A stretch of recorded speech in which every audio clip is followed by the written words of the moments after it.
அப்படிங்கறது ஏப்ரல் 19 அப்படிங்கறதுல என்ன இம்பார்ட்டன்ட் ஈவெண்ட்ஸ் இருக்கு அப்படிங்கறத நம்ம பார்த்துட்டு அப்படியே நம்ம கிளாஸ் கண்டினியூ பண்ணிக்கலாம். ஸோ ஃபைனல் கன்ஃபர்மேஷன் யாராவது ஒருத்தர் ஃபைனலா கன்ஃபர்மேஷன் கொடுங்க. இல்லையே, நான் மியூட்லாம் வைக்கவே இல்லையே.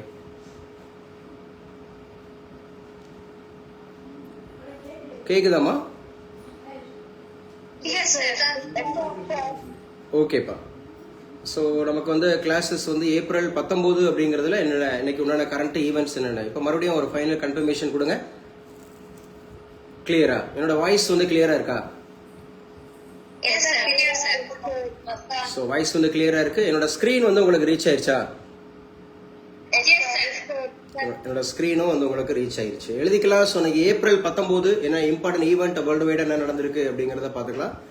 ஸோ இன்னைக்கு தான் ரஷ்யாவுடைய முதல் ஸ்பேஸ் ஸ்டேஷன். ரஷ்யாவோட முதல் ஸ்பேஸ் ஸ்டேஷன் அப்படிங்கிறது சல்யூட் அப்படின்னு சொல்லுவாங்க. SALYUT SALYUT அப்படிங்கிற சல்யூட். இந்த சல்யூட் 1 அப்படிங்கிறது இன்னைக்கு தான் என்ன பண்ணப்பட்டிருக்கு அப்படிங்கிறது எக்ஸ்ப்ளோர் ஆயிருக்கு. ரஷ்யாவோட ஃபர்ஸ்ட் ஸ்பேஸ் ஸ்டேஷன் அப்படிங்கிறது. அதே போல ஆரியப்பட்டா 1975 அப்படிங்கறது ரஷ்யா அனுப்பிச்சு அப்படி சொல்லி பார்த்தோம். அது இந்தியாவோட சேட்டலைட் இல்லையா? இந்தியாவோட ஃபர்ஸ்ட் சேட்டலைட் அப்படிங்கிறது ஆரியப்பட்டா. ஸோ ஆரியப்பட்டா அப்படிங்கிறதும் 1975 அப்படிங்கிறது இந்த மே 19 அப்படிங்கிற டேட்ல தான் ஸோ லான்ச் ஆயிடுக்கு அப்படிங்கறத நம்ம தெரிஞ்சுக்கலாம். ஸோ ஆல்ரெடி நம்ம பார்த்துருக்கோம் 1975 அப்படிங்கிறது ஃபர்ஸ்ட் வேர்ல்டு கப் அப்படிங்கிறது கிரிக்கெட் நடந்துச்சா? 1975 அப்படிங்கறதுல ஃபர்ஸ்ட் வேர்ல்டு கப் கிரிக்கெட் அப்படிங்கறதுல வின்னர் யாரு, ரன்னர் யாரு? கொஞ்சம் குயிக்கா அப்டேட் பண்ணுங்க.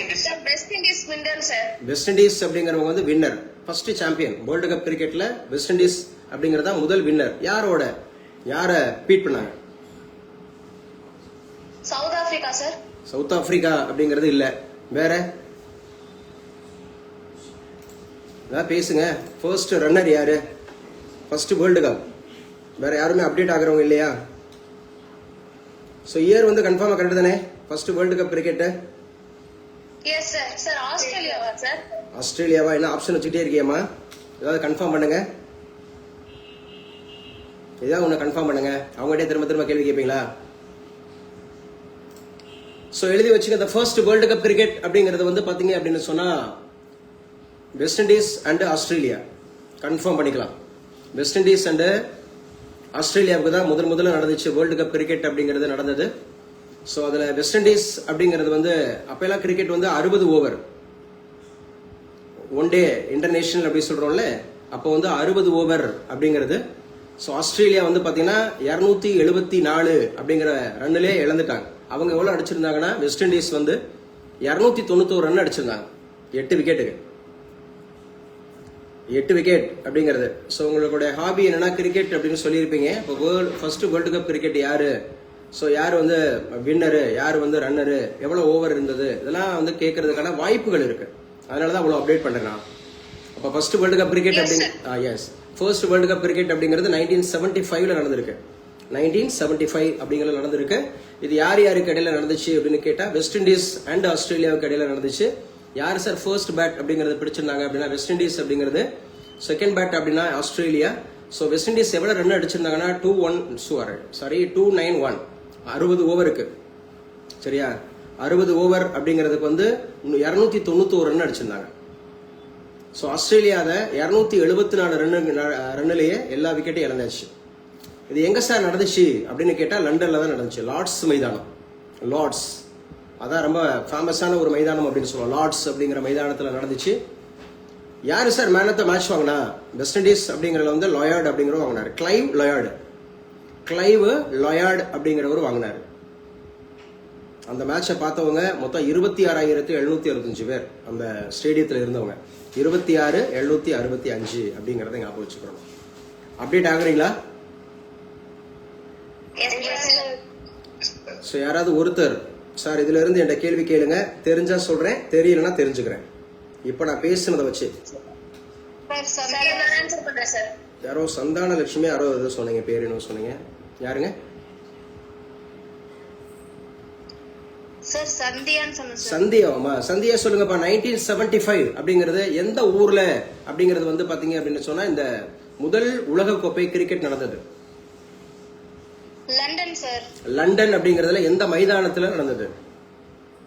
Lord's stadium sir. லார்ட்ஸ் அப்படிங்கிற மைதானத்துல நடந்தது. எஸ். ஆக்சுவலா வந்து பாத்தீங்கன்னா எந்த இரு நாடுகளுக்கு இடையே நடந்துச்சு? Sir West Indies versus Australia sir. Versus Australia. West Indies and versus Australia. So யாரு வந்து man of the match? Sir Clive Lloyd sir. So Clive Lloyds அப்படிங்கறது ஃபர்ஸ்ட் பேட்டர் யார்? தி பேட்டிங் டீம் யாரு? West Indies sir. West Indies எவ்வளவு run அடிச்சிருந்தாங்க? 291 for 8 wickets sir. So 291 for 8 wickets. How many overs? 60 overs sir. 60 அப்படிங்கிறது Australia அப்படிங்கறது எவ்வளவு run அடிச்சிட்டு அவங்க விக்கெட் எல்லாம் இழந்துட்டாங்க? 274 all out sir. So 274 அப்படிங்கிறது ஆல் அவுட் அவங்களுடைய. சோ அட்டெண்டன்ஸ் எவ்வளவு இருந்துச்சு? Sir அட்டெண்டன்ஸ் வந்து ஒரு 26,000 சொல்லியிருந்தேனா? yes sir. 26,000 பேர் பார்த்திருந்தாங்க அப்படிங்கறது. சோ அது என்னைக்கு சார் நடந்துச்சு அப்படின்னு கேட்டா ஃபைனல் வந்து 21st ஜூனுங்க. நீங்க அசோசியேட் பண்ணிக்கலாம். 21st ஜூன் அப்படின்னு சொன்னாவே வேர்ல்டு இன்டர்நேஷனல் யோகா டே. இந்த இன்டர்நேஷனல் யோகா டே அப்படிங்கறத ஜூன் 21st அப்படிங்கறத எடுத்துக்கலாம். இன்டர்நேஷனல் யோகா டே. இதுல நமக்கு ஒரு ஜியோகிராஃபி இருக்கு, இதுல வந்து நமக்கு ஒரு சயின்ஸ் இருக்கு. என்ன சார் சயின்ஸ் இருக்கு ஜூன் 21st அப்படிங்கறதுல? ரொம்ப முக்கியமானது அப்படிங்கறது வந்து பாத்தீங்க அப்படின்னு சொன்னா நம்முடைய சூரியனோட அந்த ரே இருக்கு இல்லையா, அந்த ரே வந்து என்ன பண்ணும் அப்படின்னு சொன்னா நம்முடைய ஏர்த்ல வந்து அப்படியே வெர்டிக்கலா விழும், செங்குத்தா வந்து விழும்.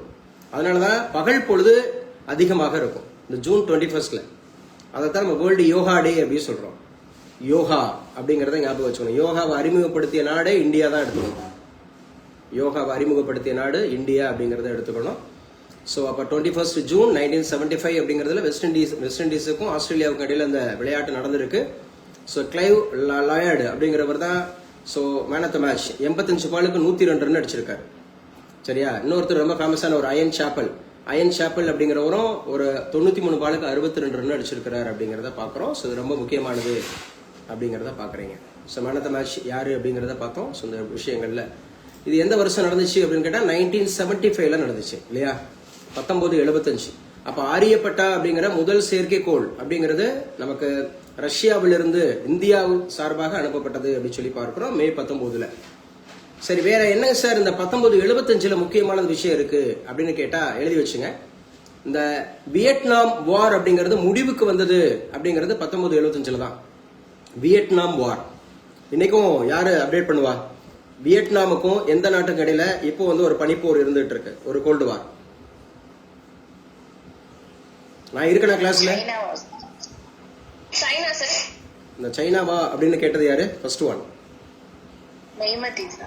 மெய்மதி மாம். சைனாவே தான். வியட்நாம் அப்படிங்கிறது ஸோ சைனா அப்படிங்கிறதுக்காக இடையில நீங்க எடுத்துக்கலாம். Israel Palestine, Israel and Iran, அதே மாதிரி ரஷ்யா அண்ட் உக்ரைன், வடகொரியா and South Korea, India and Pakistan, India and China, அதுபோல வியட்நாம் அண்ட் சீனா. இதெல்லாம் வந்து பாத்தீங்கன்னா நீண்ட நாட்களாக இந்த ஃபைட் இருந்துகிட்டு இருக்கிறத நம்மளால உணர முடியும் அப்படிங்கறத பாக்குறீங்க. ஸோ 1975 இந்த வியட்நாம் அப்படிங்கிற வார் அப்படிங்கிறது முடிவுக்கு வந்தது அப்படிங்கறத நம்ம எடுத்துக்கலாம். சரியா? அதே போல இந்தியாவோட எமர்ஜென்சி இருக்கு. அதாவது நேஷனல் எமர்ஜென்சி. எங்க ருத்ரா ஆன் பண்ணிக்கலாம். சவுண்ட் இல்லாம இருந்தா தான் நீங்க கண்டினியூ பண்ண முடியும். சவுண்ட் இருந்துச்சுன்னா நான் மியூட் பண்ண சொல்லுவேன். ருத்ரா சொல்லுங்க. ஆக்சுவலா எமர்ஜென்சி அப்படிங்கிறது எந்த நாட்டுல இருந்து எடுத்தோம்? Weimar sir. ஜெர்மனில வெய்மர் அப்படிங்கிற ஒரு ரிபப்ளிக்ல இருந்து எடுத்தோம். ஜெர்மனில Weimar.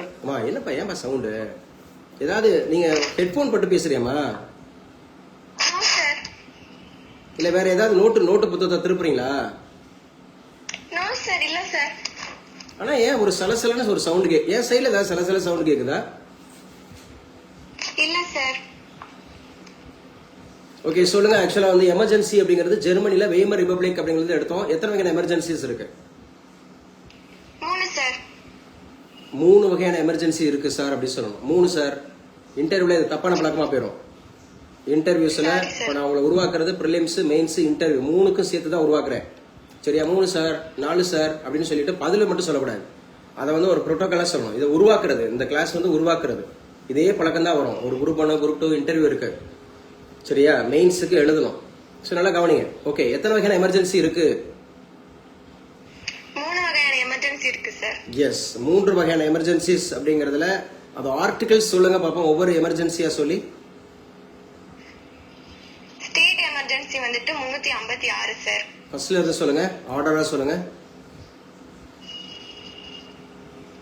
National emergency sir, article வந்து 352 சார்.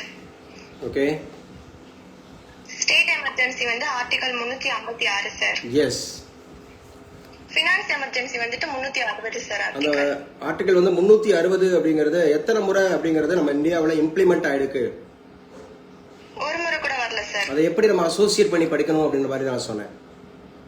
360 டிகிரின்னு சொல்லியிருக்கோம் சார். டிகிரின்னு 360 டிகிரினா 0. டிகிரினாவே நம்ம 0 போடுவோம். 360க்கு சூப்பர் ஸ்கிரிப்ட் அப்படிங்கிற எழுத்தால நம்ம 0 தான் போடுவோம் டிகிரின்றத குறிக்கிறதுக்காக.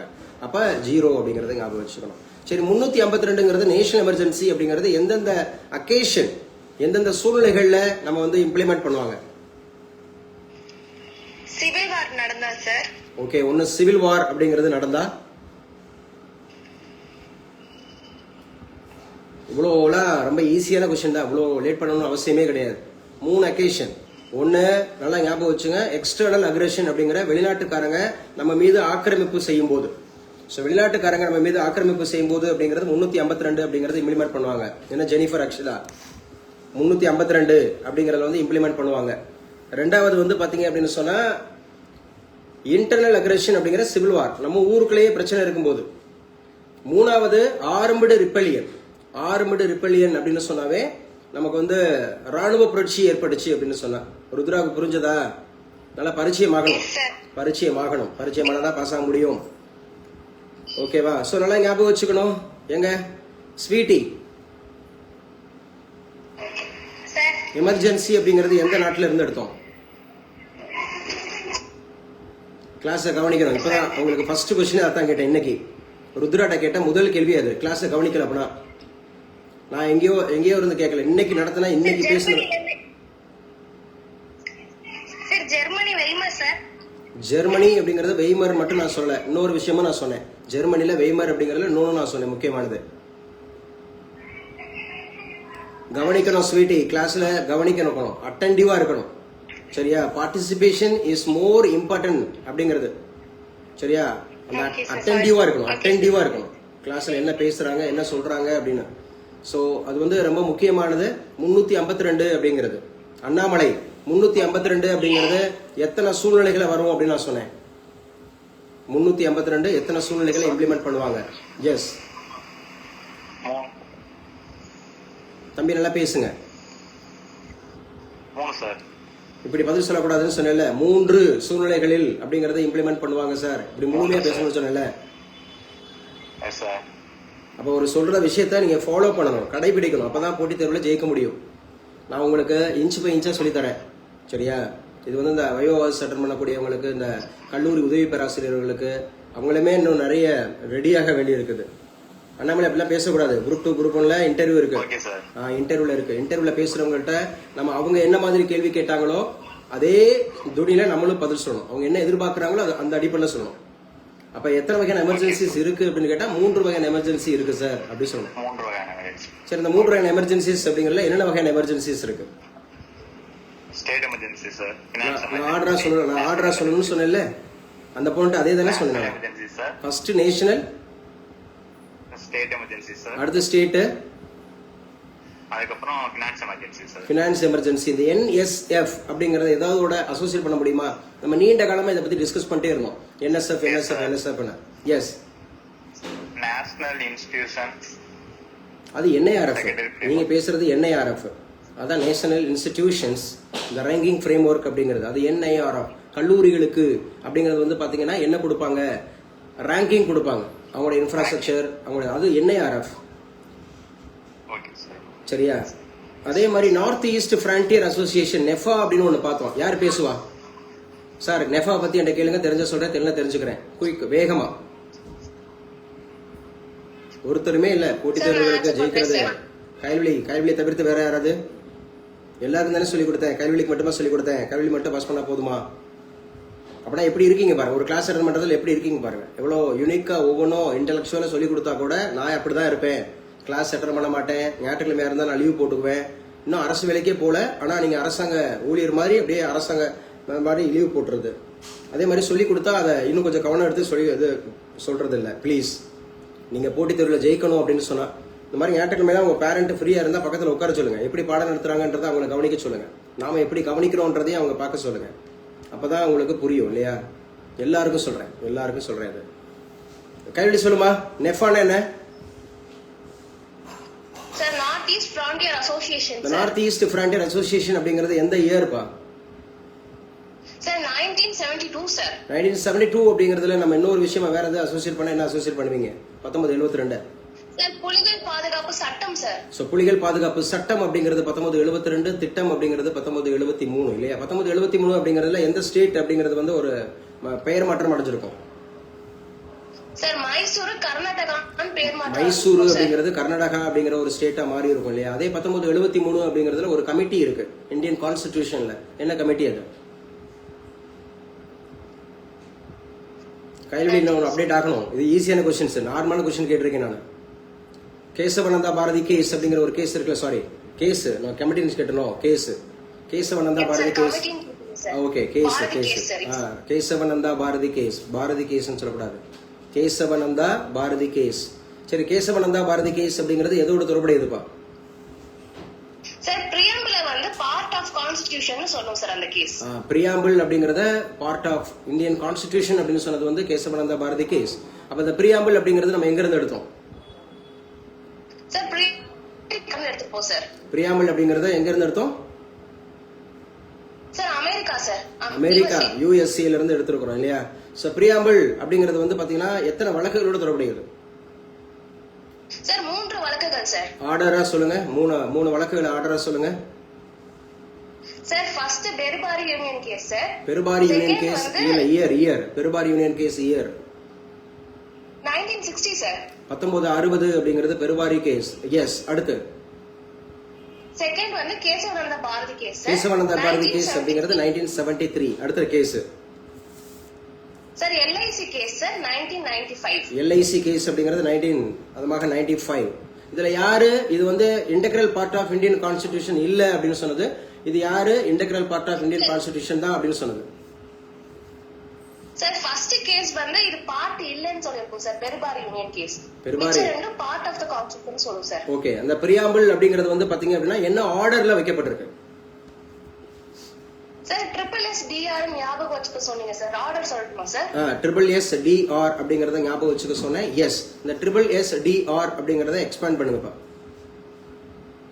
சார் ஃபர்ஸ்ட் சாவரின், அப்புறம் socialist, secular, democratic, republic sir. Yes, sovereign அப்படிங்கிறது இறையாண்மை அப்படின்னு சொன்னா, சோஷலிஸ்ட் அப்படின்னு சொன்னாவே சமூக அப்படின்னு சொல்லியிருந்தோம். செக்குலர் அப்படின்னாவே சமய சார்பற்ற அப்படின்னு சொல்லியிருந்தோம்.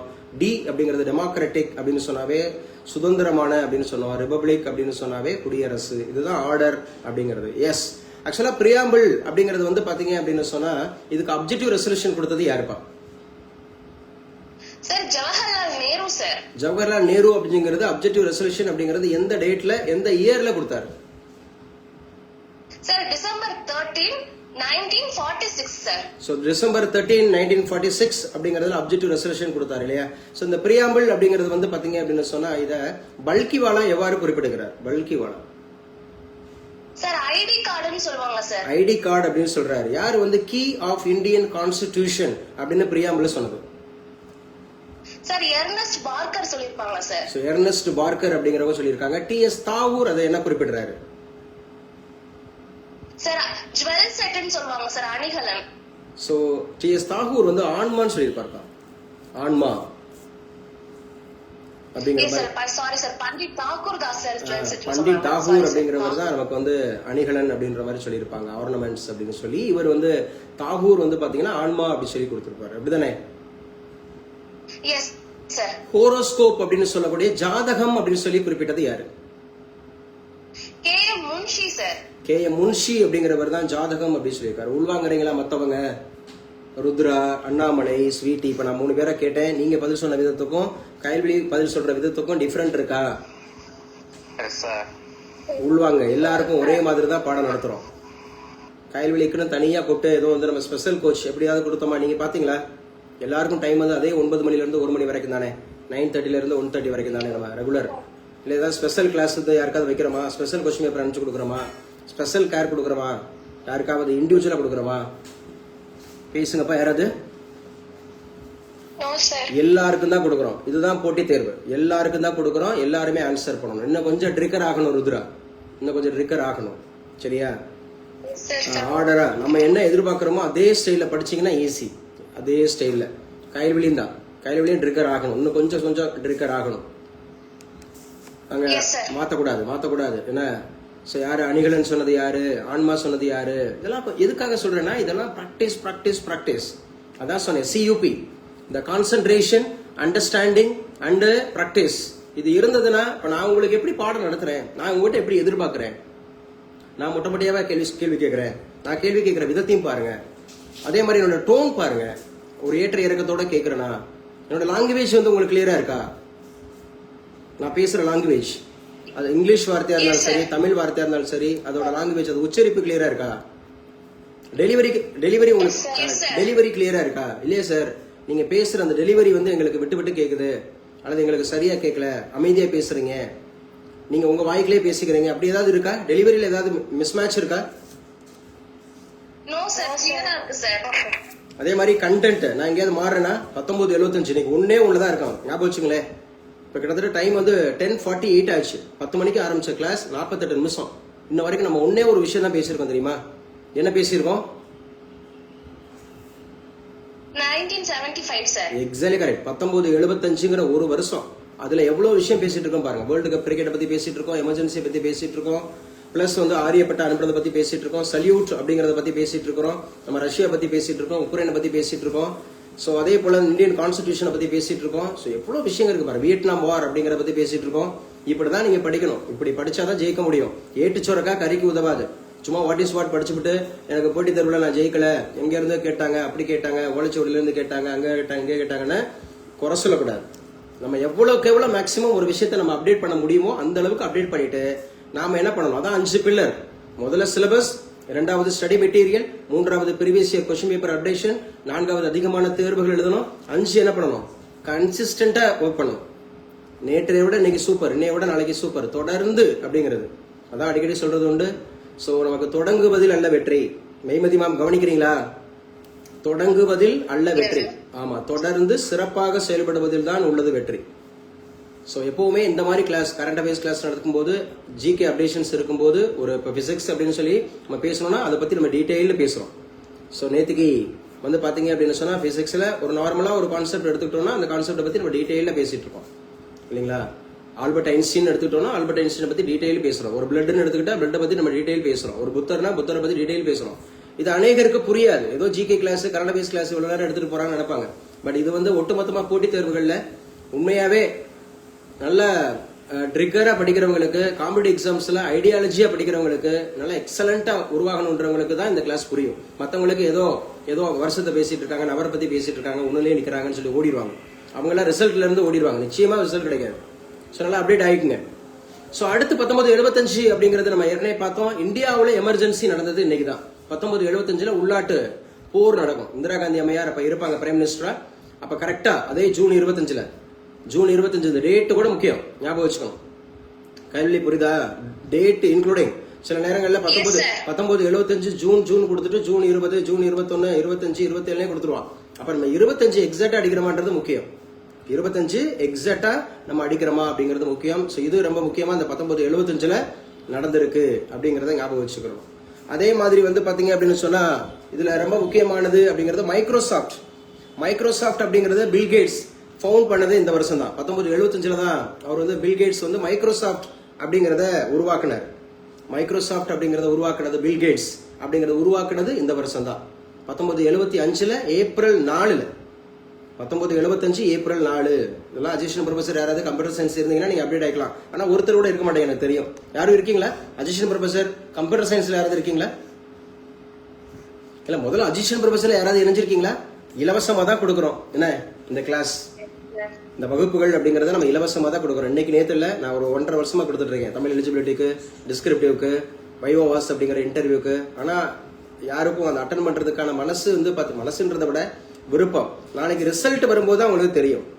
எங்க எத்தனை பேர் இருக்கீங்க உள்ள? So give your attendance first. Bhuvaneswari sir. Bhuvaneswari நீங்க என்ன மேஜர்மா? சார் புவனேஸ்வரி என்ன மேஜர்மா? Maths sir. மேத்தமெட்டிக்ஸ் இருக்கீங்க. மேத்ஸ் சொல்லி பழகாதீங்க, மேத்தமெட்டிக்ஸ் சொல்லுங்க. உங்க சப்ஜெக்ட் பேரு மேத்தமெட்டிக்ஸ், நாட் மேத்ஸ். உங்க சப்ஜெக்ட் மேத்ஸா மேத்தமெட்டிக்ஸாமா? Mathematics sir.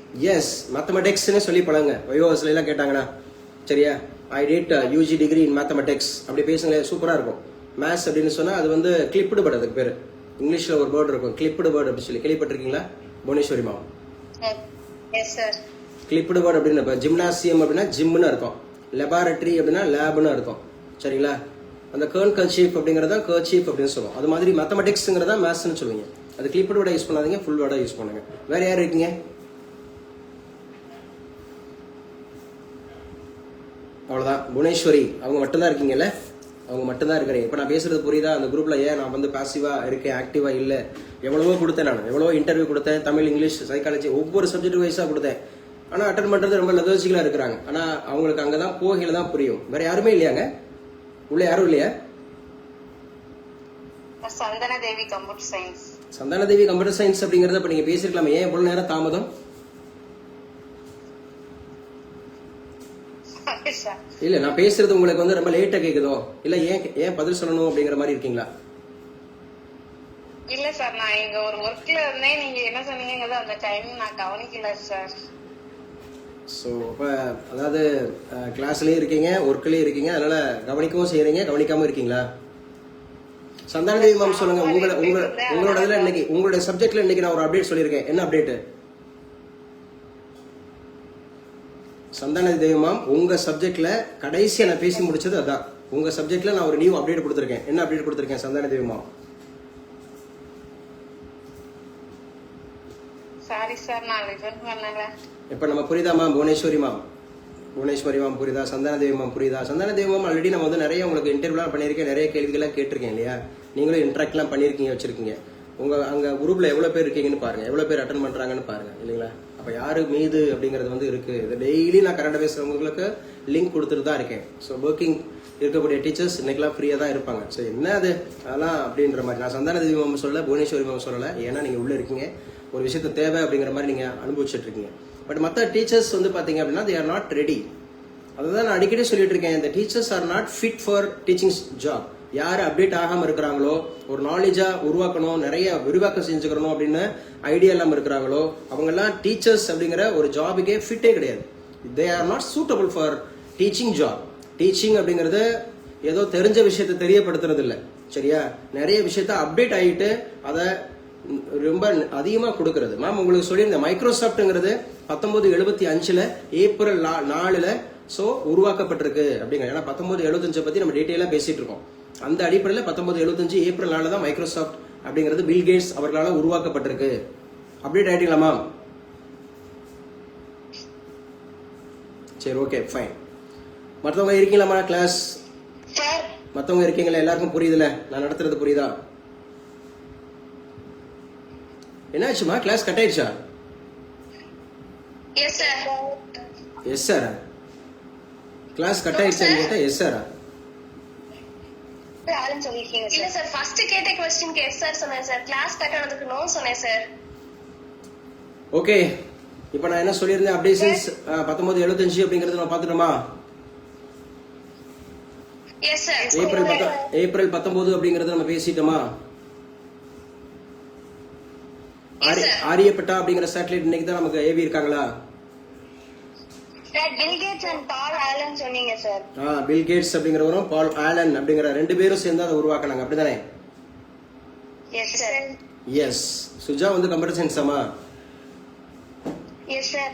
அப்டேட் ஆயிடுங்க. பி கம்ப்யூட்டர் சயின்ஸா, எம்இ கம்ப்யூட்டர் சயின்ஸா, இல்ல பிஎஸ்சி எம்எஸ்சியா? சார் பி முடிச்சிட்டு இப்போ எம்இ சார். எம்இ வந்து இப்போ எந்த இயர்? ஃபர்ஸ்ட் இயரா செகண்ட் இயரா? First year sir. First year. Okay, எழுதி வச்சுங்க. இன்னைக்கு வேர்ல்டு லிவர் டேங்க. வேர்ல்டு லிவர் அப்படின்னு சொல்லக்கூடியது. நம்ம ஆல்ரெடி பேசியிருக்கோம். லிவர் அப்படின்னு சொன்னாவே எண்டோகிரைன்ல வருதா எக்ஸோகிரைன்ல வருதா? Sir endocrine. சோ எண்டோகிரைன் அப்படிங்கிறதுல பெரிய அந்தமாக இருக்கக்கூடியது எதுதான் சொல்லியிருக்கோம் லிவரை பொறுத்தவரை? எண்டோகிரைன்ல பெருசு லிவர். பேசுங்கப்பா, இது எண்டோகிரைனா எக்ஸோகிரைனா கிளியரா சொல்லுங்க பாப்போம். சோ லிவர் எண்டோகிரைன் தான் சார். எண்டோகிரைன் தானா? சோ முக்கியமா வந்து இது அப்பர் ரைட் அப்டமன் அப்படிங்கறதுல இருக்கும் இல்லையா? சோ ரொம்ப முக்கியமானது அப்படிங்கறது வந்து பாத்தீங்கன்னா இதோட ஃபங்க்ஷன்ஸ் வந்து 500க்கு மேற்பட்ட ஃபங்க்ஷன்ஸ் இருக்கு லிவரோட ஃபங்க்ஷன். பர்டிகுலரா வந்து பாத்தீங்கன்னா சோ டிடாக்சிஃபைங் அப்படின்னு சொல்லுவோம். டிடாக்சிஃபைங் ஃப்ளட், அதே மாதிரி ப்ரொடியூசிங் பைல் ஃபார் டைஜஷன். இந்த பைல் அப்படிங்கறத சுரக்கிறது டைஜஷன் உருவாகிறதுக்கு. அதே மாதிரி ஸ்டோரிங் எனர்ஜி. நம்ம உடம்புலயே ரொம்ப முக்கியமான ஆர்கன் அப்படிங்கிறது எவ்வளோ பழுதடைஞ்சிருந்தாலும் எவ்வளோ அது வந்து டேமேஜ் ஆகியிருந்தாலும் வந்து பார்த்தீங்கன்னா தன்னைத்தானே சரி செய்து கொள்ளக்கூடிய ஒரு ஆர்கன் அப்படின்னு எடுத்தீங்கன்னா இந்த லிவர் அப்படிங்கிறத எடுத்துக்கலாம். ஸோ இந்த லிவர் அப்படிங்கிறது எதனால அதிகமான பாதிப்புக்கு உள்ளாகுது அப்படின்னு சொன்னா இதில் வரக்கூடிய காமன் டிசீஸ். நோட்ஸ் எடுக்கிறீங்களா இல்லை கதை கேட்குறீங்களா? நோட்ஸ் எடுக்கிறீங்கல்ல. காமன் டிசீஸ் எழுதிக்கங்க. லிவர்ல வரக்கூடிய காமன் டிசீஸ் அப்படின்னாவே அதிகபட்சமா ஹெப்பாடைட்டிஸ் அப்படிங்கிற மஞ்சள் காமாலை. அதிகமா லிவரை பாதிக்கக்கூடிய நோய் அப்படின்னு சொல்லி பார்த்தீங்கன்னா ஹெப்பாடைட்டிஸ் அப்படிங்கறது ஞாபகம் வச்சுக்கணும். என்ன நோய் என்ன பார்த்துட்டு இருக்கோம் ஜெனி? நல்லா சத்தமா பேசுப்பா. லிவர் அப்படிங்கிறதுனால ஸோ லிவர் அப்படிங்கிறது வந்து எந்த பார்ட்ல இருக்குன்னு சொல்லி சொன்னேன், எந்த பகுதியில் இருக்கும்? ஸோ அப்பர் ரைட் அப்டமன்ல இருக்கும். அப்பர் ரைட் அப்டமன் அப்படிங்கிறது இருக்கும். எத்தனை வகையான ஃபங்க்ஷன்ஸ் அப்படிங்கறத அது மேற்கொள்ளுது அப்படி சொல்லி பார்த்தோம். கிளாஸை கவனிக்கணும். சரி சொல்லுப்பா. இன்ஃபென்ட் சந்தியா எத்தனை வகையான ஃபங்க்ஷன்ஸ் அப்படிங்கறத நம்ம மேற்கொள்ளுதுன்னு சொல்லி பார்த்தோம். Sir, more than 400, sir. More than 500 சொன்னேன். 500க்கு மேற்பட்ட பணிகளை நம்மளுடைய உடம்புல அது மேற்கொள்ளுது அப்படின்னு சொல்லி. ஆக்சுவலா வந்து பாத்தீங்கன்னா எழுதி வச்சுக்கலாம். ஸோ இது ரொம்ப முக்கியமானது. ஹெப்பாடைட்டிஸ் அப்படின்னு சொல்லுவோம். மஞ்சள் காமாலை அப்படிங்கிற நோய் அதனாலதான் வருது அப்படின்னு சொல்லி. அதே மாதிரி ஃபேட்டி லிவர். இந்த ஃபேட்டி லிவர் அப்படின்னு சொன்னாவே கொழுப்பு படிகிறது. லிவர்ல கொழுப்பு அப்படிங்கிறது படிகிறது அப்படிங்கிறது. அதே மாதிரி வந்து பாத்தீங்க அப்படின்னு சொன்னா யாருக்கு சார் அதிகமா இருக்கும்? ஆல்கஹால்ஸ் அப்படிங்கறத உட்கொள்றவங்களுக்கு. அதே மாதிரி இந்த மெட்டாபாலிசம் இஷ்யூஸ் இருக்கிறவங்களுக்கு. மெட்டாபாலிசம் கேள்விப்பட்டிருக்கீங்களா? Yes, sir. மெட்டாபாலிசம் அப்படிங்கிறது மேக்சிமம் நம்முடைய அந்த ஹியூமன் ஆக்டிவிட்டீஸ்ல எந்த மாதிரியான டிசார்டர் இருக்கு அப்படிங்கிற மாதிரி இருக்கக்கூடியதுல வந்து வரும். ஸோ இது பொதுவா வந்து பாத்தீங்கன்னா இந்த லிவர் பாதிப்பு ஆயிருக்கு அப்படிங்கறத நம்ம எப்படி சார் வந்து பாத்தீங்க அப்படின்னு சொன்னா சிம்டம்ஸ், நம்ம எந்த மாதிரியான சிம்டம்ஸ் நம்ம மூலமா தெரிய வரும் அப்படின்னு கேட்டீங்கன்னா, ஒன்னு ஜாண்டிஸ். நம்ம ஜாண்டிஸ் அப்படிங்கறது ஆல்ரெடி நம்ம சொன்னதுதான். அந்த ஹெப்பாடைட்டிஸ் அப்படிங்கறது சொன்னோம் இல்லையா, இந்த மஞ்சள் காமாலை வருவது. அதே மாதிரி ஃபேட்டிக்கா, ரொம்ப ஃபேட்டிக்கா வைக்கிறது.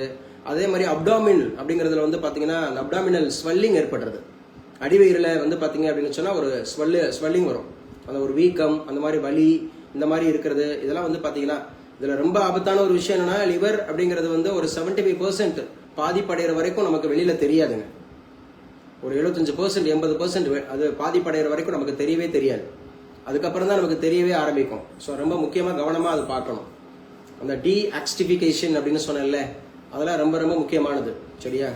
ஸோ அதே மாதிரி டைஜஷன், இந்த மெட்டாபாலிசம், இந்த சிந்தசிஸ், இந்த வார்த்தைகள்லாம் ரொம்ப முக்கியமா ஞாபகம் வச்சுங்க. அப்ப இன்னைக்கு இன்டர்நேஷனல் என்ன டேப்பா? ஸோ இன்டர்நேஷனல் லிவர் அப்படின்னு சொல்லக்கூடிய கல்லீரல் அப்படிங்கிற ஒரு தினம் அப்படிங்கிறத பார்க்குறோம். அதே போல பைசைக்கிள் டேங்க. இன்னைக்கு வந்து பைசைக்கிள் அப்படின்னு சொல்லக்கூடிய முக்கியமானது அப்படிங்கிறது சைக்கிள். இந்த சைக்கிள் அப்படிங்கிறது அதிகமாக உபயோகப்படுத்தக்கூடிய நாடு அப்படின்னு கேட்டாங்கன்னாவே சீனா எடுத்துக்கணும். பைசைக்கிள் அப்படிங்கிறத கண்டுபிடிச்சவரே அந்த ஊருக்காரர் தான் இல்லைங்களா? மேக்மில்லன் அப்படிங்கிறவர் தான் கண்டுபிடிச்சவர். இன்வென்ஷன் அண்ட் டிஸ்கவரிஸ் அப்படிங்கிற ஒரு சாப்டர் படிச்சோமா? அந்த இன்வென்ஷன் அண்ட் டிஸ்கவரிஸ் அப்படிங்கறதுல மேக்மில்லன் அப்படிங்கிறவர் தான் சைக்கிள் அப்படிங்கறத கண்டுபிடிச்சிருக்கிறார்.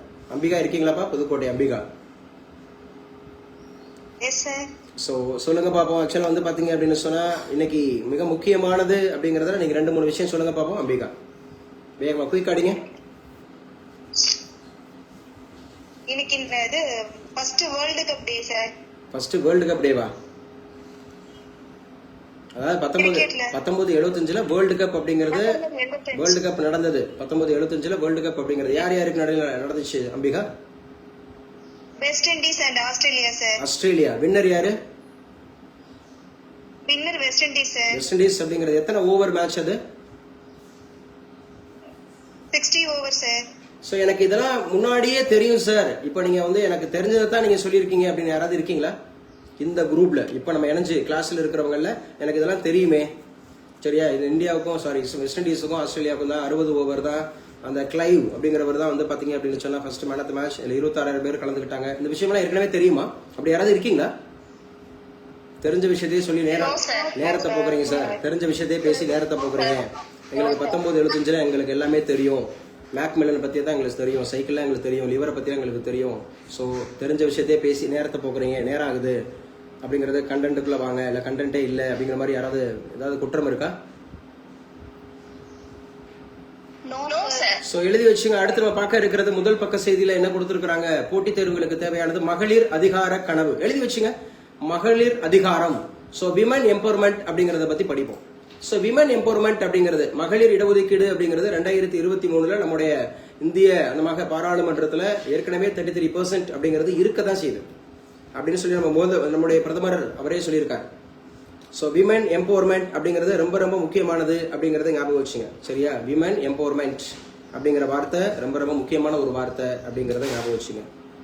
சரி, இதுல வந்து 2015 அப்படிங்கிறது டிஎன்பிஎஸ்சி குரூப் 2 அப்படிங்கிறதுல ரொம்ப ரொம்ப முக்கியமானது.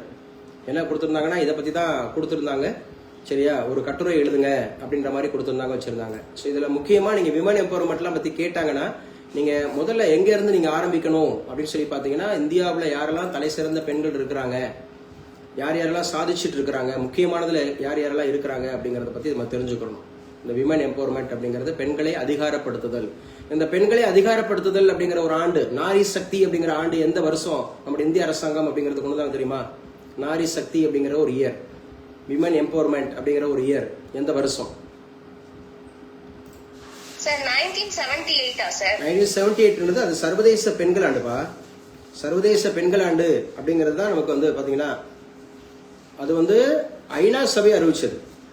நம்ம ஊர்ல விமன் எம்பவர்மெண்ட் அப்படிங்கிற ஒரு இயர் நம்ம ஊர்ல ஆரம்பிச்சாங்கல்ல இப்ப ரீசெண்டா. என்னமா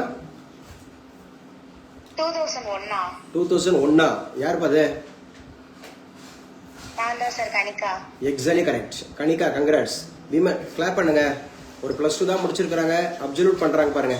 விமன் எம்பவர்மெண்ட் இயர் அப்படிங்கிறது வந்து 2001ங்க. விமன் எம்பவர்மெண்ட் இயர் அப்படிங்கிறது 2001 அப்படிங்கிறது இதை கொண்டு வந்தாங்க. ஸோ இந்த national policy for empowerment of women அப்படிங்கிறது கொண்டு வந்தாங்க. ஸோ இதை ஞாபகம் வச்சுக்கிறோம். 2001 அப்படிங்கிறது it is also very very important அப்படிங்கிறது. ஸோ 33%. அதே மாதிரி மகளிர் இடஒதுக்கீடு சட்டம் அப்படிங்கிறது 2023ங்க. இது இருக்கு பாருங்களேன், மகளிர் இடஒதுக்கீடு சட்டம் 2023. அங்கதான் அந்த 33% இடஒதுக்கீடு அப்படிங்கிறது கொடுக்கணும். 543 சீட்லயே கொடுக்கணும் அப்படிங்கறத எதிர்கட்சிகளுடைய வேண்டுதல். நீங்க 815 உருவாக்கி கொடுக்கறத விட நீங்க 543லயே கொடுங்க அப்படின்னு தான் கேட்டிருக்காங்க. ஸோ ரொம்ப முக்கியமானது அப்படிங்கறத ஞாபகம் வச்சுங்க. அதே மாதிரி இப்போ என்ன ஒரு கான்செப்ட் அப்படிங்கறது நேத்திக்கு வந்து பாத்தீங்க அப்படின்னு சொன்னா பாராளுமன்றம் அப்படிங்கறது வந்து தோல்வி அடைஞ்சிச்சு. பேசுங்கப்பா. இப்போ உங்களுக்கு டிமானிட்டைசேஷன் அப்படின்னு சொன்னா பணம் அப்படிங்கறது வந்து மதிப்பிழப்பு செய்கிறது அப்படிங்கறது உங்களுக்கு தெரியும். அது நவம்பர் 8, 2016 கிளாஸ் கட் ஆயிடுச்சா? நான் இருக்கேனா இல்ல கிளாஸ் கட் ஆயிடுச்சா? ஆன்லைன்ல கிளாஸ் சார். என்னமா சார் ஃபர்ஸ்ட் சொல்லி கொஸ்டின் கேக்கும்போது வாய்ஸ் பிரேக் ஆச்சு சார். இப்போ கிளியரா இருக்கு சார். இல்லமா, நான் கேக்குறது கிளாஸ்ல நான் இருக்கேன்ல. Yes sir. அதான் நான் கேட்டேன். இல்ல கிளாஸே கட் ஆயிடுச்சாக்கும் அப்படின்னு சொல்லிட்டு அமைதியா இருக்கீங்களே, அதுக்காக நான் கேட்டேன். சரி, ஓகே, எழுதி வச்சுங்க. ரொம்ப முக்கியமானது 2013 அப்படிங்கிறது தான் விமன் ரிசர்வேஷன் பில் அப்படிங்கறத act. Women reservation bill act அப்படின்னு சொன்னாவே 2023 அப்படிங்கறத ஞாபகம் வச்சுக்கணும். இதை பத்தி கூடுதல் விஷயங்கள் பேசியிருக்கிறாங்க. அதே மாதிரி மத்திய அரசு ஊழியர்களுக்கு 2% அகவிலைப்படி. அகவிலைப்படி அப்படின்னு சொன்னா டிஏன்னு சொல்லுவோம், டிஎன்எஸ் அலவன்ஸ். அது வந்து உயர்த்தி இருக்காங்க. ஸோ யாரு சார் இந்த தகவலை சொல்லியிருக்கிறா அப்படின்னு சொல்லி பாருங்க. ஒரு மினிஸ்டர் அப்படிங்கிறவர், இவர் யாரு சார் அப்படின்னு சொல்லி பாத்தீங்கன்னா நரேந்திர மோடி அவர்கள் சொன்னதாக சொல்லியிருக்கிறாங்க, வச்சிருக்கிறாங்க. இவங்க பேர் கொடுக்கல, சரி பார்த்துக்கலாம். 8வது ஊதிய குழு அப்படிங்கிறது வந்து பார்த்தீங்க அப்படின்னு சொன்னால் நமக்கு அடுத்து இம்ப்ளிமெண்ட் ஆக போகுது. இப்போ இருக்கிறது 7வது ஊதிய குழு, 7th பே கமிஷன் தான் இப்போ இருக்கு. அடுத்து வரப்போகிறது 8வது ஊதிய குழு அப்படிங்கிறது. ஸோ அடுத்து பாருங்க, இந்த இடத்துல எல்ஐசி அப்படிங்கிறத பற்றி, சார் எல்ஐசியை பற்றி கேள்வி கேளுங்க, தெரிஞ்சா சொல்கிறேன், தெரியலன்னா தெரிஞ்சுக்கிறேன். ஃபெரோஸ்கான் சொல்லலாமா? Commerce graduate. இருங்க ஒரு நிமிஷம், கைல்வெளி ஃபெரோஸ்கான் அவர்கள்ட்ட கேட்போம். ஏன்னா அவர் பிஹெச்டி முடிச்சிருக்காரு காமர்ஸ், அவரும் ஐஓஎஸ்க்காக ரெடி ஆகிறாரு. தம்பி தெரிஞ்சா சொல்றீங்களா, தெரியலன்னா தெரிஞ்சுங்க. ஃபெரோஸ்கான் ஃபெரோஸ்கான் ட்ரை பண்ணுங்க, சும்மா ட்ரை பண்ணுங்க, தெரிஞ்சா சொல்லுங்க, தெரியல தெரிஞ்சுக்கலாம், ஒரு இன்டர்வியூக்கு உங்களுக்கு பயன்படும். சரியா? ஃபெரோஸ்கான் சொல்லுங்க. எல்ஐசி அப்படிங்கிறது வந்து பாத்தீங்கன்னா எந்த வருடம் உருவாச்சு? இல்ல தெரியும் தெரியாது, குயிக் அடிக்கணும், நேரத்தை வீணடிக்க கூடாது.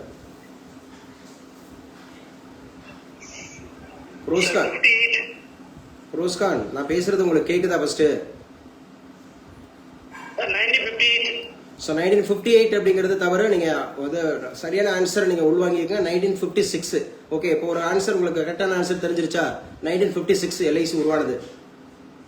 எல்ஐசி உருவானது 1956. எஸ் ஆர் நோ சொல்லுங்க. ஓகே, சோ எல்ஐசி உருவாக்குறதுக்கு யாரு ரெக்கமெண்ட் பண்ணா தெரியுமா? மற்ற பிள்ளைங்களுக்கும் உங்களுக்கும் வேறுபாடு பாத்தீங்களா? ரெகுலரா கிளாஸ் அட்டெண்ட் பண்ணக்கூடிய எங்க ஸ்டூடெண்ட் எப்படி அடிக்கிறாங்க, நீங்க எப்படி இருக்கீங்க பாருங்க. நான் உங்களுக்கு பதில் சொல்ல தெரியலன்றதுக்காக சொல்ல வரல. நீங்க பதில் தெரியுது தெரியலன்றத கூட லேட் பண்றீங்க. பதில் தெரியுது தெரியலன்றத கூட லேட் பண்றீங்க. ரெஸ்பான்ஸ் பண்றதுலயே நீங்க லேட் பண்றீங்க. இப்ப கைவழி ஆன் பண்ணி வச்சுக்கலாம். Yes sir. எல்ஐசி உருவாக்குறதுக்கு முக்கியமா ரெக்கமெண்ட் பண்ண கமிட்டியில தலைவரா இருந்தவர் யாரு? CD Deshmukh sir. CD Deshmukh அப்படிங்கிறவர் எதுல நம்ம இந்தியாவுல முக்கியமான நபராக இருந்தார், முதல் நபராக இருந்தார்? ஆர்பிஐ ஓட முதல் Indian governor sir. Reserve Bank of இந்தியாவோட முதல் இந்திய கவர்னர் அப்படிங்கிறவர் சிடி தேஷ்முக். அவர் தான் ரெக்கமெண்ட் பண்ணாரு எல்ஐசி. 1956ல அது உருவாச்சு. சோ எல்ஐசி அப்படிங்கறதோட கம்பெனிஸ் ஆக்ட் இப்ப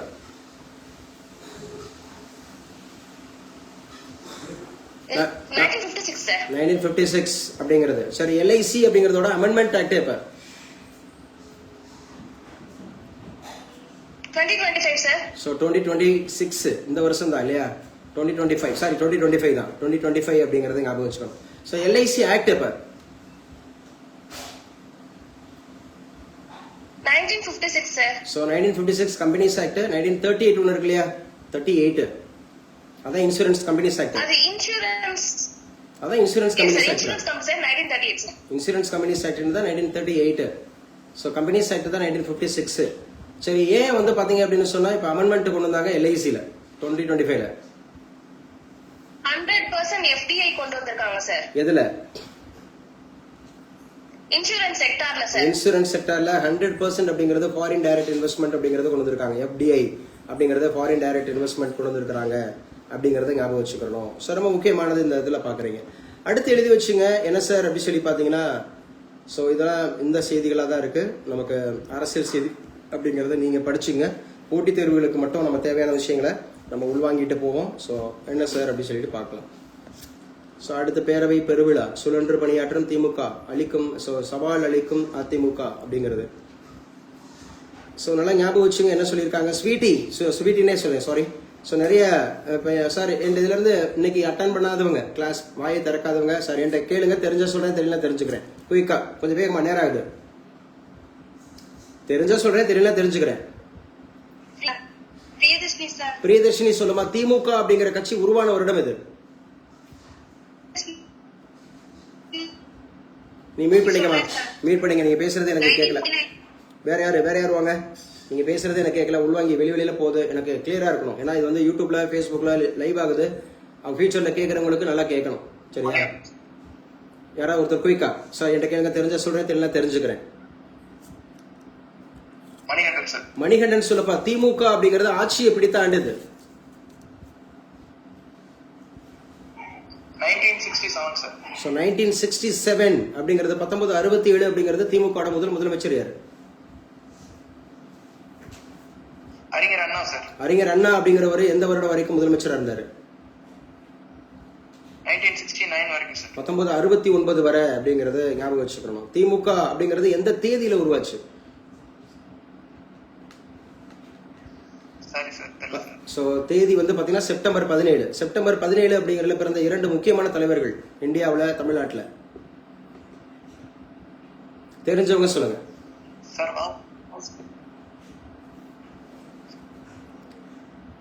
தெரிஞ்சவங்க சொல்லுங்கன்னா நான் அடுத்த பெரியார் சார் தமிழ்நாட்டுல. தமிழ்நாட்டுல தந்தை பெரியார் இருக்கிறாரு. செப்டம்பர் 17 பிறந்திருக்கிறாங்க. இதெல்லாம் நாங்களா அப்டேட் பண்ணவே இல்லை, புதுசா கேக்குறீங்க. நரேந்திர மோடி அவர்கள் பிறந்தது செப்டம்பர் 17 தான். நரேந்திர மோடி அவர்கள் பிறந்தது செப்டம்பர் 17 தான். தந்தை பெரியார் அவர்கள் பிறந்தது செப்டம்பர் 17 தான். ஒரு லேக் இருக்கு தெரியுதா கயல்வெளி? ஒரு லேக் இருக்கா? இதெல்லாம் நம்ம நிறைய முறை பேசியிருக்கோமா? Yes sir, yes sir. Sorry sir. இன்னும் பரிச்சயமாகணும் சரியா? இன்னும் பரிச்சயமாகணும். நிறைய பேர் வந்து ஆன்சர் கொடுக்கறதுக்கே வர மாட்டேங்கிறீங்க. மணிகண்டன் பரவாயில்ல ட்ரை பண்றாரு. தம்பி சொல்லுங்க, அஇஅதிமுக அப்படிங்கிறது உருவான வருடம் எந்த வருடம் தம்பி? Sir 1977 sir. 1972 அப்படிங்கறதுல உருவாச்சுப்பா. அஇஅதிமுக உருவானது 1972. ஆட்சியை பிடிச்சதுதான் 1977. Yes sir. அதுல யார் வந்து பாத்தீங்க அப்படின்னு சொன்னா நமக்கு வந்து முதலமைச்சராக இருந்தது எம்ஜி ராமச்சந்திரன் அவர்கள். எம்ஜி ராமச்சந்திரன் அப்படிங்கிறவர் வந்து பாத்தீங்க அப்படின்னு சொன்னா எந்த வருடம் அவர் இறந்தாரு? 1988 சார். 1986 இறந்துட்டாரு. 87 இறந்துட்டாரு. 87 அவர் இறந்துட்டாரு, 88 இல்லையா? ஸோ இந்த மாதிரி ஞாபகம் வச்சுக்கணும், முக்கியமானது அப்படிங்கிறத பார்த்துக்கங்க. ரைட். அடுத்து கை நழுவியதை கைப்பற்ற முயற்சிக்கும் அதிமுக, வெற்றியை தக்க வைக்கும் முயற்சியில் திமுக. இதெல்லாம் சொல்லியிருக்காங்க, பார்த்துங்க. நமக்கு முக்கியமான நியூஸை மட்டும் பார்த்துட்டு போகலாம். கரண்ட் அஃபேர்ஸுக்கு நமக்கு தேவையானது மட்டும் பார்த்துட்டு போகலாம். ஸோ அடுத்து என்ன இருக்கு? இரட்டை இன்ஜின் அரசு இருந்தால் அப்படின்னு சொல்லியிருக்காங்க. நிதி தொகுப்பு பாரத கடல்சார் காப்பீட்டு குழுமம் எழுதி வச்சுங்க. பாரத் சரியா? கடல்சார் காப்பீட்டு குழுமம். கடல்சார் அப்படின்னு சொன்னாவே marine. Bharat marine insurance corporation. எவ்வளவு கோடியில சார்? 12,980 கோடியிலங்க. 12,980 கோடி அப்படிங்கறதுல அதை உருவாக்கி இருக்கிறாங்க அப்படிங்கறத ஞாபகம் வச்சுங்க. எங்க அபிநயா இருக்கீங்களப்பா? நம்முடைய கடலோரத்துல குறிப்பாக நம்ம வந்து பாத்தீங்க அப்படின்னு சொன்னா துறைமுகங்களை வலிமைப்படுத்தக்கூடிய அந்த ப்ராஜெக்டுக்கு என்ன பேரு? சாகர் மாலா இல்லையா? Yes sir. Sagar Mala project. சரி, சாகர் மாதா அப்படின்னு அழைக்கப்படுறது யாரு? சாகர் மாதா எவரெஸ்ட். எவரெஸ்ட்ல தான் சாகர் மாதா என்று அழைக்கப்படுது இல்லையா? நேபாள் அப்படிங்கறத அழைக்கிறாங்க. நேபாளுடைய தற்போதைய பிரதமர் யாரு? பாலேந்திர ஷா. அவருடைய வயது என்ன? 35 வயசு சார். 35 வயசு. அவர் 32 வயசுல என்னவா இருந்தாரு? மேயரா இருந்தார் சார். எந்த ஊர்ல? நேபாள்ல தான் சார். நேபாள்ல எந்த ஊர்? நேபாள்ல அது ஒரு முழு நாடுப்பா. முழு நாடுக்குமே ஒரு மேயர் இருக்க முடியுமா? காட்மாண்டு சார். காத்மண்டு நேபாளத்தினுடைய தலைநகர். ஆமா ஆமா, நேபாளத்தினுடைய தலைநகர் காத்மண்டு அப்படிங்களா இருந்தாரு இல்லைங்களா? ஸோ நல்லா ஞாபகம் வச்சுங்க, முக்கியமானது. இன்னைக்கு உண்டான கிளாஸஸ்ல நம்ம படிச்சுட்டு இருக்கிறது நல்லா ஞாபகம் வச்சுட்டு படிப்பேன். ஸோ சிபி ராதாகிருஷ்ணன் நமக்கு வந்து துணை குடியரசுத் தலைவர் அப்படின்னு சொல்லி பார்த்தோம். இவர் தான் வந்து பாத்தீங்க அப்படின்னு சொன்னா நம்முடைய ராஜ்யசபாவோட சேர்மன் அப்படிங்கறத பார்த்தோம். யாரு சொல்லுவா? ராஜ்யசபாவோட டெபுட்டி சேர்மன் அப்படிங்கறத நேத்திக்கு யாரு பதவி ஏற்றுக்கொண்டா? Deputy chairman. கிளாஸ் கட் ஆயிடுச்சா? ஹரிவன்ஸ். இந்த ஹரிவன்ஸ் அப்படிங்கிறவங்க தான் டெபுட்டி சேர்மன் ஆஃப் ராஜ்யசபா அப்படின்னு சொல்லி இருக்கிறாங்க. ஸோ ராஜ்யசபா அப்படின்னு சொன்னாவே மொத்தம் 250 சீட்டு. இப்போ இருக்கிறது 245 அப்படிங்கறத ஞாபகம் வச்சுக்கிறோம். 12 பேர் குடியரசுத் தலைவரால் தேர்ந்தெடுக்கப்படுவாங்க அப்படிங்கறதும் ஞாபகம் வச்சுக்கிடுங்க. ஸோ இன்னைக்கு உண்டான கிளாஸ்ல வேற என்ன சார் முக்கியமானது இருக்கு அப்படிங்கறத பார்த்துட்டு வரலாம். மகளிர் இடஒதுக்கீடு பத்தி நம்ம நிறைய பேசிட்டோம் சரியா? டிஜிபி சந்தீப் ராய் ரத்தோர் அப்படிங்கிறவர் தான் இப்ப தமிழகத்தினுடைய டிஜிபியா இருக்கிறாரு. டிஜிபி சந்தீப் ராய் ரத்தோர் அப்படிங்கிறது நாடாளுமன்ற பட்ஜெட் கூட்டத்தொடர் நிறைவு பாருங்க. அப்ப பாராளுமன்றம் அப்படிங்கிறதுல சோ எத்தனை வருஷத்துக்கு எத்தனை முறை கூட்டம் கூடணும்? 2 முறை. 3 times sir. கூடும் அப்படின்னா 3, கூடணும் அப்படின்னா 2. அட்லீஸ்ட் 2 கூட்டமாவது கூட்டப்படணும் சரியா? சரி, ஒரு கூட்டத்திற்கும் இன்னொரு கூட்டத்துக்கும் எவ்வளவு காலதாமதம் ஆகக்கூடாது? 6 மாசம் சார். 6 months 6 மாசம் ஆகக்கூடாது. ஒரு மெம்பர் எத்தனை நாளைக்கு மேல அப்சென்டிஸ் ஆகக்கூடாது? 60 days சார். ஸோ 60 days அப்படிங்கிறதுக்கு மேல வரக்கூடாது அப்படின்ற மாதிரி பார்க்குறோம். அப்சென்டிஸ் ஆகக்கூடாது. அதே போல அந்த அதிகமான நாட்கள் நடைபெறக்கூடிய கூட்டம்னா இது Budget சார். பட்ஜெட். பட்ஜெட்டோட ஆர்டிகல் என்ன? 112 சார். 112 அப்படிங்கிறது 112. அந்த பட்ஜெட்டோட அதிகாரப்பூர்வ பேர் என்ன? Annual financial statement. Annual financial statement. Annual financial statement அப்படிங்கிறது இப்போ நிர்மலா சீதாராமன் தன்னுடைய எத்தனையாவது பட்ஜெட் அப்படிங்கறத கொடுத்தாங்க? 9வது பட்ஜெட். அந்த 9வது பட்ஜெட் அப்படிங்கிறது எவ்வளவு நேரம் அப்படிங்கறத அவங்க எடுத்துக்கிட்டாங்க அதை பிரசன்ட் பண்றதுக்கு? 85 நிமிஷம் அப்படிங்கறது எடுத்துக்கிட்டாங்க அப்படின்னு சொல்லி பார்க்கிறோம். ஸோ ரொம்ப முக்கியமானது அப்படிங்கறது நாடாளுமன்றம். அதே போல வந்து பாத்தீங்க அப்படின்னு சொன்னா பட்ஜெட்டுக்கு அப்புறம் மான்சூனுக்கு அப்புறம் வின்டர். ஸோ BMW கார் ஞாபகம் வச்சுன்னு சொன்னேன் இல்லையா? BMW காரு அப்படின்னு ஞாபகம் வச்சுங்க. ஸோ நீங்க பார்க்கிற இந்த மேம் வந்து எந்த ஊர்ல எம்பியா இருக்கிறாங்க? இப்ப நீங்க திரையில பார்க்கிற இந்த மேம் வயநாடு அப்படிங்கிறது எந்த ஸ்டேட்ல வருது? Kerala. ஸோ கேரளா அப்படிங்கறதோட ஹைகோர்ட் எங்க? கேரளாவோட ஹைகோர்ட் எங்க இருக்கு?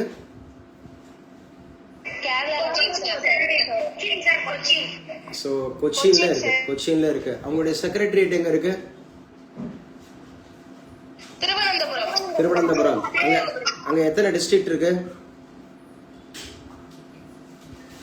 14 districts. ஸோ 14 டிஸ்ட்ரிக்ட் இருக்கு. எத்தனை லெஜிஸ்லேட்டிவ் அசம்பிளி இருக்கு? 140 sir. 140 அப்படிங்கிறது இருக்கு. இப்ப நீங்க திரையில பார்க்கக்கூடிய இந்த முதலமைச்சர் எந்த மாநிலத்தை சேர்ந்தவர்? ஆந்திர பிரதேஷ் அப்படிங்கறதுல சந்திரபாபு நாயுடு அப்படிங்கிறவர் எந்த கட்சியை சார்ந்தவர்? தெலுங்கு தேசம் பார்ட்டி அப்படிங்கறத ஞாபகம் வச்சுக்கணும். அங்க துணை முதலமைச்சரா இருக்கிறது யாருப்பா? பவன் கல்யாண் சார். பவன் கல்யாண் அப்படிங்கிறவர் எந்த கட்சி? ஜனசேனா சார். ஜனசேனா. அவரும் நடிகர் தான் இல்லையா? நடிகர் தான் கட்சி ஆரம்பிச்சு அவர் வந்து பாத்தீங்கன்னா துணை முதலமைச்சரா இருக்கிறார். அதே மாதிரி பாருங்க இப்போ யாரு சார் ராஜ்யசபாவோட செக்ரட்டரி? எழுதிக்கங்கப்பா. ராஜ்யசபாவோட செக்ரட்டரியாக யாரை நியமிச்சிருக்கிறாங்க அப்படின்னு கேட்டா சோமசேகர் அப்படிங்கிறவர் தான் இப்போ செக்ரட்டரியா இருக்காரு. செக்ரட்டரி அப்படிங்கறத ஞாபகம் வச்சுக்கணும். ஸோ ஒவ்வொருத்தருக்கும் லோக்சபாவுக்கு ஒரு செக்ரட்டரி இருப்பாரு, ராஜ்யசபாவுக்கு ஒரு செக்ரட்டரி இருப்பாங்க. இப்ப ராஜ்யசபாவோட ஹரிவன்ஸ் அப்படின்னு சொல்லி பார்த்தோமா, டெபுட்டி சேர்மன், புதுசு. அதே மாதிரி ராஜ்யசபாவோட செக்ரட்டரி அப்படிங்கிறவர் சோமசேகர், இது புதுசு. சரி, பீகாரோட புதிய முதலமைச்சர் யாருன்னு பார்த்தோம், இவர்தான். சோ சாம்ராட் சௌத்ரி அப்படிங்கிறவர் எந்த கட்சி அப்படின்னு சொல்லி பார்த்தோம்? பிஜேபி. அப்ப முன்னாள் முதலமைச்சர் யாருன்னு சொல்லி பார்த்தோம்? நிதிஷ்குமார் அப்படிங்கிறவர் எந்த கட்சி? ஐக்கிய ஜனதா தள். இப்போ அவர் என்னவாக இருக்கிறார் அப்படி சொல்லி நம்ம பார்த்தோம்? ராஜ்யசபாவோட எம்பி அப்படிங்கறது ஆயிருக்கிறார் அப்படி சொல்லி பார்த்தோம் இல்லையா? இந்திய தலைமை தேர்தல் ஆணையரை பதவி நீக்க கோரி மீண்டும் நோட்டீஸ், எதிர்கட்சிகள் திட்டம். ஓகே, இந்திய தலைமை தேர்தல் ஆணையர் அப்படிங்கிறது இப்ப இருக்கிறது யார்? இந்திய தலைமை தேர்தல் ஆணையர் ஞானேஷ்குமார். அப்ப இந்திய தேர்தல் ஆணையம்னாவே என்ன பேர்ல அழைக்கப்படுது? நிர்வாச்சன் சதன் அப்படிங்கிற நிர்வாச்சன் சதன். இதோட பார்ட் 15 ஆர்டிகிள்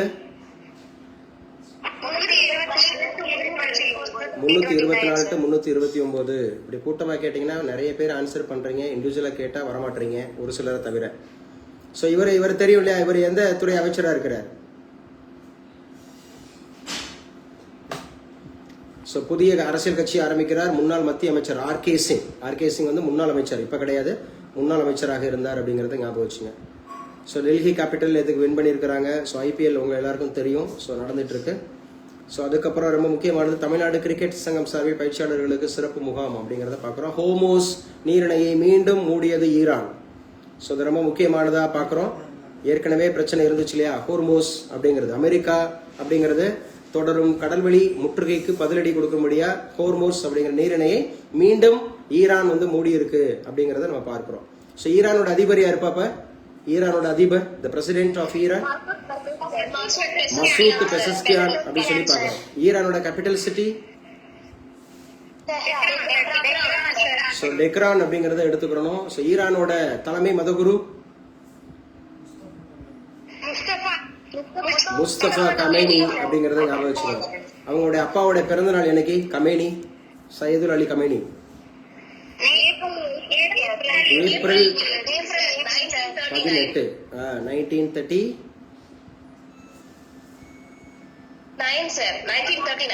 1939 ஏப்ரல் 18 பிறந்திருக்காரு. 2 இந்திய கப்பல்கள் மீதும் ஈரான் வந்து துப்பாக்கி சூடு நடத்தியிருக்கான். அதுக்கு ஸோ நம்ம இந்தியா வந்து கேட்டிருக்கு.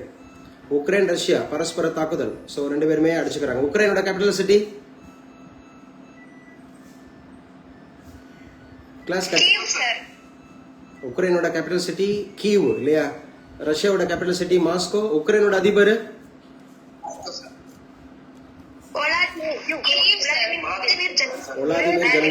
ஒலாதிமிர் ஜெலன்ஸ்கி. ரஷ்யாவோட அதிபர் விளாடிமிர் புதின் அப்படிங்கறத ஞாபகம் வச்சுக்கணும்.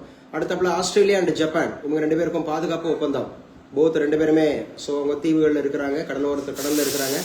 ஸோ ஆஸ்திரேலியா ஜப்பான் வந்து பாதுகாப்பு ஒப்பந்தம் போட்டிருக்காங்கப்பா. அதே மாதிரி அமெரிக்கா கியூபா ரகசிய பேச்சா. இந்த கியூபா அப்படிங்கிறது இப்போ ரீசெண்டா பேப்பர்ல வந்துச்சு இல்லையா? டென்மார்க் அப்படிங்கறத ஞாபகம் வச்சுக்கணும், கியூபா ஞாபகம் வச்சுக்கணும். உலகின் சர்க்கரை கிண்ணமே இருப்பா, உலகின் சர்க்கரை கிண்ணம் கியூபா. கியூபா இந்தியாவுல சர்க்கரை எங்க அதிகமா? இந்தியாவுல சர்க்கரை எங்க அதிகமா? கான்பூர், உத்தரப்பிரதேசத்துல கான்பூர் அப்படிங்கிறது. நம்ம தமிழ்நாட்டுல எங்க சர்க்கரை? கடலூர் நெல்லிக்குப்பம். கடலூர் நெல்லிக்குப்பம் அப்படிங்கிறது யாரும் சேர்ந்தா சுக்ரோஸ்.